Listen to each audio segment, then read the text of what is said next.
Some Hebrew poets describe the heavens as a curtain stretched out by enormous hands. In the story of Jesus' baptism, the narrator describes the sky being torn open like a curtain.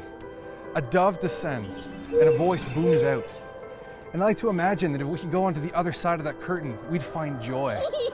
It's like in the Genesis story of creation, when God says, "Let there be light," and it's good. And God says, "Let there be sky and water and sun and moon and plants and animals and people," and it's all good. It's like in behind creation, God's really enjoying himself through the whole process. And I know for myself, when I really enjoy something, I want to share it with other people. My family has a cottage, and we really like to go up to the cottage in the summertime and invite friends to be with us. And we like to hang out and eat and barbecue and spend time on the dock. And we have a jet ski, and I love the jet ski. It didn't take me very long to get really comfortable on it and go really fast. There's something about flying across the open water at 60 miles an hour under a clear blue sky that I just can't get enough of. And this one time, we were up at the cottage, we were having a good time. It was a bright sunny day, we were barbecuing. And then out of nowhere, we see this plane on the horizon, and it's getting closer and closer. And this is no small plane, this is like a government plane or a military plane. And it looks like it's gonna come land on the water. But the problem is, my friend is out swimming in the lake, and he doesn't see the plane. So I hop on the jet ski, and I go and get my friend before the plane gets there. And we get closer, and I finally get to my friend just as the plane comes down over top of us. So we head back to the dock, and by the time we get there, we realize this is a water bomber, and it's probably gonna come back. So my friend hops off the jet ski, and I think to myself, hey, wait a minute, if it's coming back, I could chase it.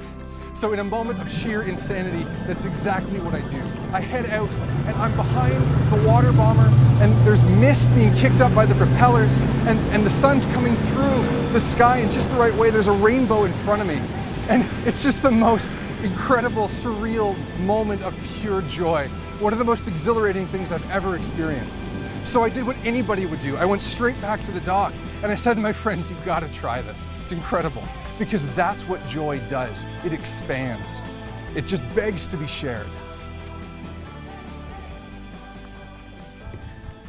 So I'm kind of a huge choir geek. I mean, with me, it's pretty much all choir all the time.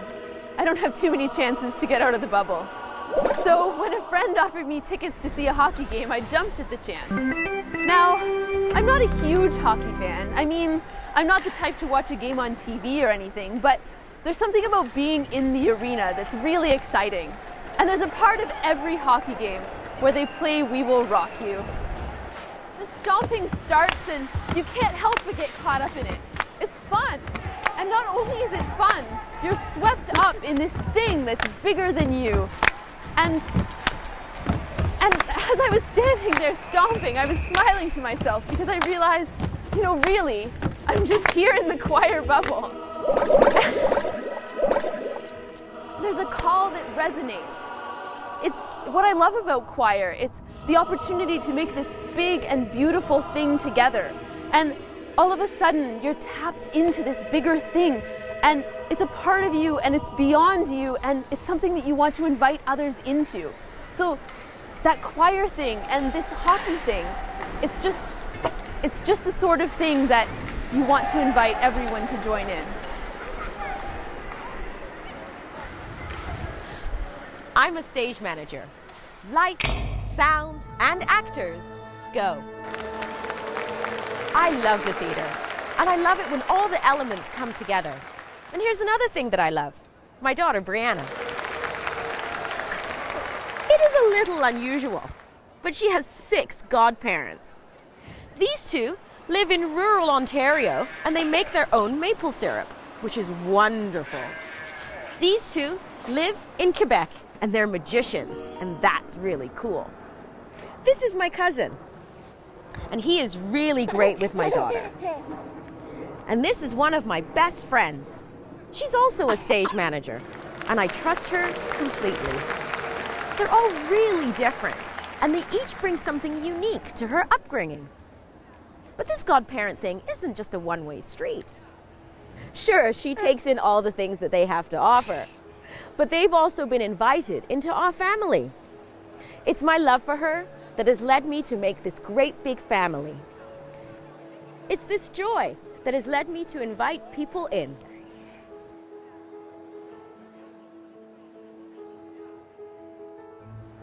Have you ever experienced joy like this? Didn't you want to share it? Didn't you want that joy to just multiply? That's exactly how Jesus talks about the kingdom. He says it's like a mustard seed that grows out beyond itself, and birds end up finding shelter in its branches. The force behind creation itself is on the move, expanding again, gathering people up into life itself. All right, but what do stories about water bombers and hockey teams have to do with this church stuff? It might seem like a bit of a stretch, but if we make connections with our own stories, we might discover there's more going on here than we thought. Have you ever experienced true joy? Maybe there was a time when you experienced it in a place like this, or maybe with people that you met in a place that's like this. I think if we remember those stories of joy that we have, we'd also remember something about why it's so important that we share that joy with others. I mean, what would happen if we took a moment to remember who we are and what we've been invited into? What would happen if the good news of Jesus really felt like good news again? What would happen if we could tap in to that big, beautiful, expansive spirit through which everything in the world was made? I think if we did that, we'd have learned something really important about what it means to engage in genuine invitation. Invitation, not solicitation. Because invitation that comes from a place of joy and enthusiasm isn't worried about big expectations or dwindling numbers. Invitation like that is too busy jumping up and down, caught up in the joy of something that's just too good to not be shared. Could church look like that?